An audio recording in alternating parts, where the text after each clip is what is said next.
네, 안녕하세요. 오랜만이에요. 이주영입니다. 오늘은 지난번 시간에 이어서 한국 병원과 미국 병원이 어떻게 다른가 마지막 편을 준비를 해봤습니다. 오늘은 총 6가지 주제를 다룰 거고, 한 가지 빼고는 다 정신과와 관련된 사항이에요. 제가 아무래도 정신과에 있다 보니까 정신과가 돌아가는 점, 또는 뭐 수련에 있어서 다른 점 이런 거를 좀 더 잘 느끼고 있는 것 같아서 그거를 오늘은 중점적으로 다루겠고, 이 주제에 대해서는 이 편으로 마지막 마무리를 하려고 합니다. 첫 번째는 대학병원 병실은 최대 2인실까지만 있다는 거예요. 특히 ICU, 중환자실은 모두 다 1인실인 것 같아요. 미국 병원은. 그래서 방이 한 면이 통유리로 다 돼 있어서 복도에서도 쉽게 환자 상태를 계속 볼 수가 있고, 그 미국 드라마 하우스 있잖아요. 똑같은 실제 병실이 존재하고 있다고 보면 돼요. 특히 중환자실 같은 경우는 간호사 한 명이 두세 명 환자만 보고 있는 시스템이고, 병실의 경우에는 한 5명에서 6명까지도 환자를 담당을 하는 것 같긴 해요. 제가 한국의 중환자실에 가봤던 게 마지막으로 2013년이었어요. 그 정신과 전공의를 서울대학교 병원에서 하면서 자문 정신의학 때문에 이제 중환자실을 가끔 갈 일이 있거든요. 그때 봤을 때는 중환자실은 한국은 큰 강당 같은 큰 방에 환자들 침대가 이렇게 쭉 놓여 있거든요. 그래서 오히려 일반 병실보다도 한 공간에 많은 환자들이 있어서 그 당시에는 사실 이해가 잘 가지는 않았거든요. 도대체 왜 일반 병실보다 환자가 한 공간에 더 많이 있나? 근데 알고 보니까 그게 인력 때문에 그런 것 같기도 하더라고요. 특히 한 공간에 있을 때는 이렇게 예를 들어 간호 직원이 한 환자를 보고 다른 환자를 이제 케어를 할 때 이제 옷을 안 갈아입고 이동하게 될 가능성이 있어요. 왜냐하면은 그게 가능하기 때문에. 사람 심리라는 게 바쁘면은 한 환자 보다가 다른 환자 볼 때 이게 옷을 스크럽을 전부 다 갈아입기가 쉽지가 않거든요. 그래서 이게 넓은 공간에 많은 환자들을 한 간호사가 여러 명을 본다는 게 이게 상당히 감염병 측면에서는 좀 위험성이 있는 일인 것 같아요. 병원 내 감염에 있어서는 미국이 굉장히 이렇게 구획화를 해서 신경을 많이 쓰고 있다는 인상을 제가 받았습니다. 두 번째는 정신과 응급실이 따로 존재한다는 거예요. 그러니까 정신과 환자를 위한 응급실 공간이 따로 존재를 해요. PES라고 부르는데 PES 약자를 써서 Psychiatric Emergency Service 이래가지고 뉴욕주에서는 이걸 CPEP이라고 부르는 것 같아요. CPEP. 제가 약자는 잘 생각이 안 나는데 뭐 Comprehensive 뭐 Psychiatric Emergency 뭐식이겠죠. 특히 자살 생각이 있거나 갑자기 행동이 이상해지거나 말이 이상해지거나 공격적이 되거나 이런 환자들이 많이 오거든요. 특히 이제 많은 경우는 뭐 마약을 급성적으로 사용해서 이렇게 갑자기 행동이 변하는 사람들이 많이 있는데, 이런 환자의 경우는 하룻밤 정도 지나면은 상태가 전부 호전이 돼서 이런 환자가 이제 진짜로 입원해서 병실을 차지하면 장기 입원이 필요한 사람들이 이게 지연이 되잖아요. 그래서 정신과 응급실에서 이렇게 하루 정도는 지켜보고 관찰할 수 있는 공간을 마련한 것 같습니다. 한국은 마약 문제가 없기 때문에 상대적으로 이 시설의 필요성이 좀 떨어지는 건 사실인 것 같아요. 길거리에서 행동 이상을 보이는 환자들을 그 emergency petition이라 그래서 이렇게 문서가 이제 경찰에 의해서 발급이 되면 환자가 병원에 와서 6시간 이내에 의사에게서 평가를 받아야 돼요. 그래서 그런 경찰을 대동해서 오는 경우는 이제 빨리빨리 움직여서 평가를 빨리 하는 편이죠. 가족한테 전화도 걸고 어떤 사람인지를 평가를 해서. 그래서 이 공간에는 낮에는 한 2명에서 3명 정도 환자가 보통 있어요. 평균적으로. 근데 이게 밤이 되면 많게는 뭐 12명, 13명, 전 최대 15명까지 이 정신과 응급실에 환자가 있는 걸 봤거든요. 구조가 어떻게 되어 있냐면은 이제 큰 방 2개, 화장실 하나, 샤워실 하나, 그리고 면담실 하나인데요. 그 방 한쪽 면에 크게 유리가 이렇게 있어요. 그래서 의사나 간호사가 일하면서 언제라도 그 환자들 문제가 생겼을 때 파악할 수 있게 그렇게 돼 있고, 항상 CCTV를 확인하고 있는 또 직원이 한 명 있어요. 이 정신과 응급실에는 낮에는 교수님 한 분과 1년 차 이제 새내기 전공의들 한두 명이 같이 일을 하고, 밤이 되면 2년차 한 명과 이제 3, 4년차 중에 한 명, 그날 이제 당직인 사람 이렇게 짝을 지어져서 이 응급실을 책임을 집니다. 그 안쪽에 방에는 침대는 없고요. 왜냐하면 예전에 침대가 있었는데 사고가 많이 났다고 해요. 그래서 굉장히 무거운 고무 재질로 된 의자들이 이렇게 있어서 굉장히 무겁거든요. 그래서 환자들이 이걸 던질 수 없게 일부러 만들었어요. 웬만한 남자도 이걸 이렇게 완전히 들기가 힘들어요. 끌어야 되거든요. 그래서 환자들이 보통 많으면은 그 의자들을 서로 막 이렇게 끌어가가지고 두 개 붙이면 이렇게 좀 누워있을 수 있거든요. 제가 역사적으로는 이 정신과 응급실이 저희 병원에는 2000년도 초반에 돼서야 생겼다고 해요. 그 전에는 응급실 뭐 20번, 21번 침대가 정신과 환자를 위해서 배정이 돼 있었는데 항상 환자가 너무 많이 오다 보니까 그 뭐 두 명은 침대에 눕고 그 옆에 이렇게 환자들이 우글우글 앉아 있었다고 해요, 바닥에. 그러다가 뭐 행동 이상한 환자들이 오면은 거기가 막 난장판이 나고 그러면은 다른 침대에 있던 다른 비정신과 환자들은 되게 긴장하고 막 불안해하고 이러다 보니까 점점 다른 공간에 이 환자들을 위한 응급실이 있어야겠다는 필요성이 대두돼서 2000년도 초반에 생겼고 반응은 지금도 굉장히 좋다고 해요. 그래서 이 시스템을 한번 경험해 본 응급의학과 의사들은 이 정신과 응급실, 폐스가 있는 응급실 근무 환경을 굉장히 선호한다고 합니다. 그래야 상대적으로 문제 행동이 있는 환자들을 본인들이 1차적으로 안 봐도 되기 때문에 그 일하는 사람 입장에서는 편할 수 있겠죠. 세 번째 차이점 역시 정신과와 관련된 거예요. 어떤 거냐면 미국은 강제 입원의 필요성이 있는 환자는 최종 평가를 판사가 합니다. 그래서 주마다 좀 다르긴 한데 저희 메릴랜드에서는 강제 입원을 진행할 때 우선은 시작점에서는 의료인 2명이 서명을 해야 돼요. 이 환자는 강제적으로 입원이 필요하다. 본인이 그 입원을 원하지 않아도 그렇게 하면 이제 병동으로 올라가게 되고 병동에 있으면 일주일에 한 번씩 병동에서 청문회가 열려요. 그 행정판사님이 매주 오셔가지고 거기서 이제 얘기를 듣거든요. 그럼 저희 레지던트랑 교수님이 같이 가서 환자가 왜 위험하고 지금 안정을 취하기 위해서 강제적으로 여기 있어야 된다. 이거를 의학적인 소견을 내면 환자가 본인이 오기도 하고 그 퍼블릭 디펜더가 있어요. 한국으로 치면 국선 변호인이 있어서 그 환자의 뭐 어떤 문서상의 오류라든지 어떤 행정적의 오류부터 시작해서 왜 이 환자가 자유를 침해받으면서까지 여기 있으면 안 되는지를 굉장히 강력하게 주장을 하거든요. 보통 애매한 경우는 환자들이 그날 청문회 때문에 풀려나는 경우가 되게 많아요. 그래서 저희도 가급적이면 청문회로 환자를 데려가지 않으려고 많이 노력을 하거든요.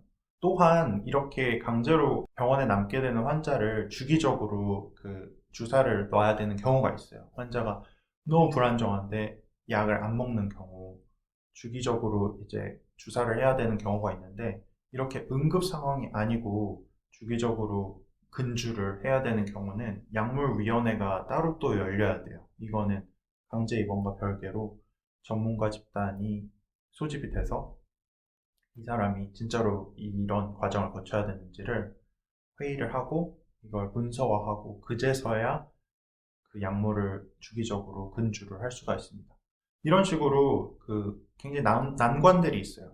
의사 입장에서는 빨리 치료하고 이런 서류 작업이 없으면 굉장히 편할 것 같은데 미국이라는 나라가 워낙 자유를 중시하는 나라잖아요. 헌법에서도 자유를 최대로 중시하는 나라이기 때문에 이런 자유의 권리가 박탈되는 경우는 이렇게 강하게 어떤 시스템적으로 브레이크를 걸 수 있는 제도들을 많이 구비를 해서 자유를 되게 보장하고 있는 것 같아요. 네 번째는 정신과 인턴이, 그러니까 정신과 1년차가 내과랑 신경과에서 주치의로 근무를 해야 된다는 거예요. 한국은 내과, 신경과 주치의로는 일할 엄두도 못 내는데 미국에서는 6개월 동안 다른 과에 팔려가요. 저 같은 경우에는 인턴 때 내과 3개월, 신경과 2개월, 응급의학과 1개월 이렇게 일을 했어요. 사실 한국에서 미국 레지던트 지원을 할 때 이 점이 굉장히 꺼려졌어요. 무섭잖아요. 내과 조치를 내가 어떻게 하냐고, 그 힘든 거를. 한국에 있을 때 서울대병원에서 인턴을 제가 1년을 할 때 내과 주치의들을 보면 이게 당직이 아닌 날도 새벽같이 출근했다가 12시까지 퇴근을 못해요, 초반에. 이게 일도 익숙하지 않고 환자를 워낙 많이 보고 힘든 환자도 많기 때문에. 그리고 무엇보다 내과는 생사가 걸려 있잖아요, 당장. 그래서 이거를 내가 대체 어떻게 하지? 너무 불안했어요. 막상 해보니까 또 죽을 만큼 힘들진 않더라고요. 예를 들면 신경과에서는 어떤 업무를 맡았냐면 신경과 레지던트들이 입원 평가를 다 하고 병실에 환자를 입원시키면 그때부터 이제 초기 평가가 끝난 환자를 퇴원할 때까지 이제 담당하는 업무였어요. 주치이긴 하지만 입원 업무는 아니었죠. 그래서 3명에서 7명 정도를 담당을 했고, 이제 매일 신경과 교수님이랑 회진을 돌면서 이제 의무 기록을 쓰고 오더를 넣고 그런 업무를 했죠. 저는 미국에서 이런 내과나 신경과 의대생으로서 실습을 돌아본 적이 없기 때문에 처음 와서 그냥 의료 시스템을 처음 경험하는 게 너무 컸어요. 그래서 신경과 주치를 하면서 이제 의대생보다도 제가 기능이 좀 떨어지는 것 같아서 굉장히 자괴감이 많이 들었거든요. 3학년 학생들이 와서 실습을 도는데 프레젠테이션을 너무 잘하는 거예요. 환자도 진짜 잘 보고 굉장히 효율적으로 보고 프레젠테이션도 열심히 잘하는 모습을 보면서 제가 너무 쫄아가지고 제가 그 다음날부터 그걸 보고 1시간을 먼저 출근을 했어요. 의대생보다는 잘해야 되지 않겠냐 해서 미리 출근해서 환자 차트 리뷰도 더 많이 하고 당시에 영어 읽는 것도 느렸기 때문에 더 그래야 됐어요. 그래서 그 당시에는 너무 힘들어서 막 출근할 때 그때는 걸어서 출근을 했는데 또 울적한 노래 많이 들었던 것 같아요. 그 당시에 제일 많이 들었던 노래 중에 그 박효신의 숨. 1월 달이었는데 이렇게 뜨거운 커피를 마시면서 박효신의 숨을 들으면서 이제 출근을 하면은 진짜 똥 같은 눈물이. 아무튼 그렇게 쓰디 쓴 눈물의 신경과 2개월이 끝나고 그 다음에는 내과 3개월을 돌았는데 다행히 정신과 전공의들은 감이 안 되기 때문에 대학병원에서 내과 주치의를 하진 않았고요. 옆에 2차 병원인 볼티모어 시내 Mercy Medical Center라고 그 카톨릭 재단에서 하는 병원에서 커뮤니티 병원이죠. 여기서 인턴을 했어요. 주치의를. 그래서 4명에서 10명 정도까지 이제 입원 환자를 케어하는 역할을 했고 그렇게 2주를 하고 다른 2주는 입원만 열심히 시키는 그 5명까지 하루에 입원시키는 입원 인턴 역할을 했고요. 그거는 바쁜 날에는 5명까지 입원이 완료되면 바로 집에 갈 수 있는 그런 잡이었는데 굉장히 힘들었어요. 대신 내과 때는 교수님들이 정신과 인턴들에 대한 기대치가 굉장히 낮아가지고 보통 알아서 설명을 다 해주셨어요. 이 환자는 이런 게 문제고 그렇기 때문에 이런 오더를 내야 된다. 그래서 뭐 갈구거나 이런 분위기가 전혀 아니었고 그래서 굉장히 마음은 편하게 일을 했습니다. 몸은 근데 굉장히 힘들었죠. 좀 감동을 받았던 거는 그 교수님들이 솔직히 자기가 바쁘면 이렇게 나중에 내과 의사가 되지 않을 저희 같은 사람들한테는 그냥 환자 같이 볼 때 뭐 오더 이거 내 하고 그냥 가실 수도 있잖아요. 바쁘니까 설명해 줄 필요 없이 환자가 처치받는 상황은 똑같으니까. 근데도 이거 저희를 진짜 이해시킬 수 있게 설명을 해주시고 problem list 문제 목록을 같이 만들어 주시고 각 문제 목록에 대한 처치, 그리고 추가적인 뭐 검사 이런 거를 설명을 되게 친절하게 해주셨어요. 그러니까 저희가 뭐 능동적으로 뭘 먼저 말하기를 바라진 않으셨는데, 그걸 일일이 설명해 주면서 저희가 그래도 무시받지 않고 굉장히 배우는 느낌을 많이 받았던 시간이었습니다. 5번째예요. 역시 정신과에 대한 건데, 정신과 레지던트 미국에서는 낮에 수업 듣는 날이 있어요. 한국에서는 수업이 근무 끝나고 일주일에 하루 뭐 한두 시간 정도 있었거든요. 그 당시에는 못 느꼈는데 이게 생각해보니까 일종의 추가 근무인 셈이었잖아요. 대신에 한국은 그 마지막 졸업 전에 전문의 시험이 있는데 그 전에 한두 달을 쉬게 해줬어요. 그래서 시험 공부만 할 수 있게.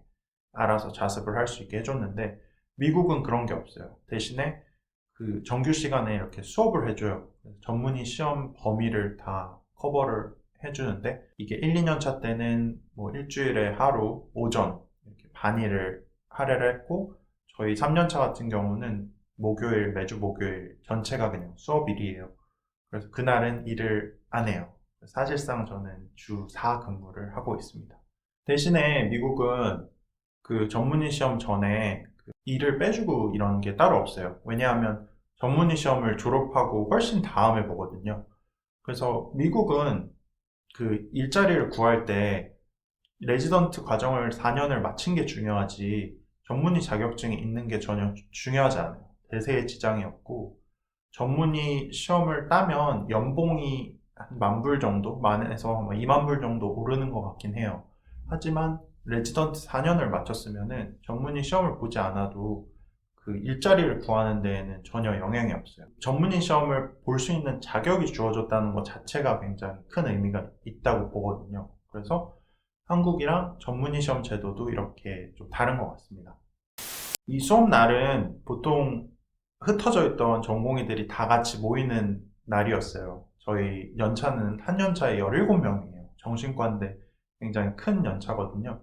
근데 코비드 때문에 팬데믹이 터져가지고 이게 다 벌추얼로 바뀌었어요. 그래서 그 일주일에 하루 다 같이 모이는 날이 없어져 버려가지고 끈끈한 게 좀 덜해지는 느낌이라서 저는 올해 그게 너무 아쉽더라고요.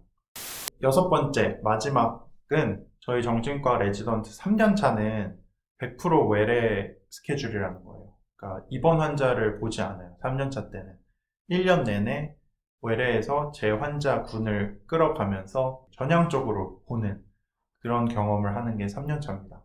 한국에서는 뭐 일주일에 하루, 뭐 반일 정도씩 짬을 내서 자기 환자를 보고 나머지 시간에는 뭐 입원 환자를 주로 봤었는데 외래 시간이 많아지니까 좋더라고요. 스케줄 잡기가 너무 유동적이고 편하고 특히 저는 상담 치료, 흔히 정신치료라고 하는 그 치료에 관심이 많은데 이거를 하기 위해서는 시간 확보가 되게 중요해요. 매주 50분, 어떤 환자의 경우는 일주일에 2번, 3번도 만나는데 매 시간 50분씩 시간을 할애를 해야 되는데 이 시간을 잡으려면 저에게 할애된 슬롯이 일주일에 적으면은 굉장히 힘들어요. 환자도 자기 사정이 있기 때문에. 근데 일주일 전부가 저한테 주어지면은 이게 너무 좋더라고요.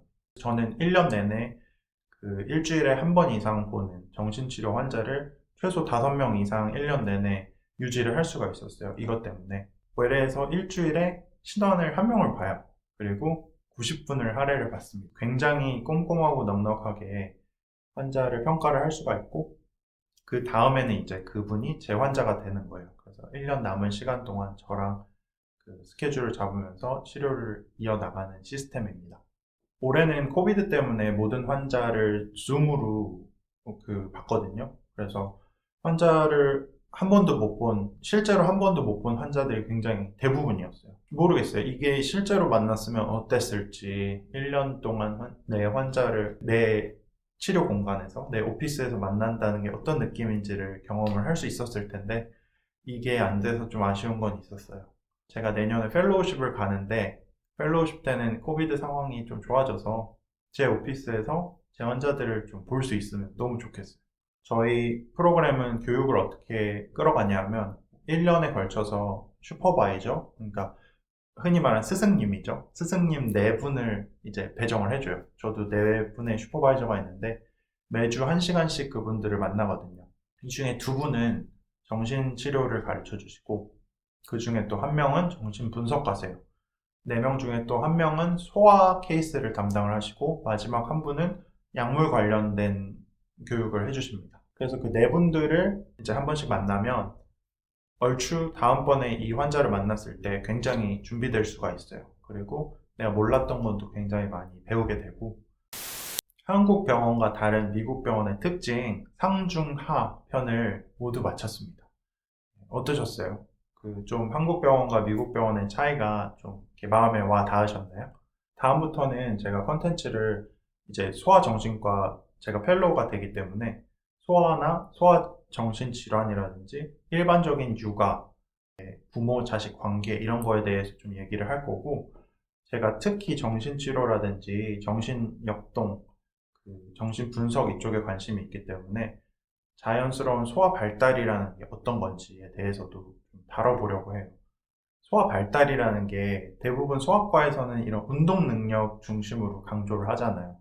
근데 저는 아이의 마음속, 정신에서 일어나는 변화, 태어나서부터 성인이 되기까지 어떤 변화들이 일어나고 어떤 게 정상인가. 그래서 이런 지식을 통해서 육아는 어떻게 하는 게 효율적인가. 이런 거에 대해서 좀 다뤄보려고 합니다. 마지막으로 제가 이제 유튜브 구독자 1000명을 앞두고 있는데 1000명을 넘어서는 날에 제가 이벤트를 하려고 해요. 당첨된 분에게 소정의 선물을 보내드릴 그런 작은 이벤트도 기획하고 있으니까 기대해 주시고 꼭 구독하시고 그 제 채널에 올라오는 그 공지를 꼭 팔로우 해 주시기 바랍니다. 모두 건강하시고 조속한 시일 내에 코비드 백신 다 맞으셨으면 좋겠습니다. 네, 그럼 안녕히 계세요.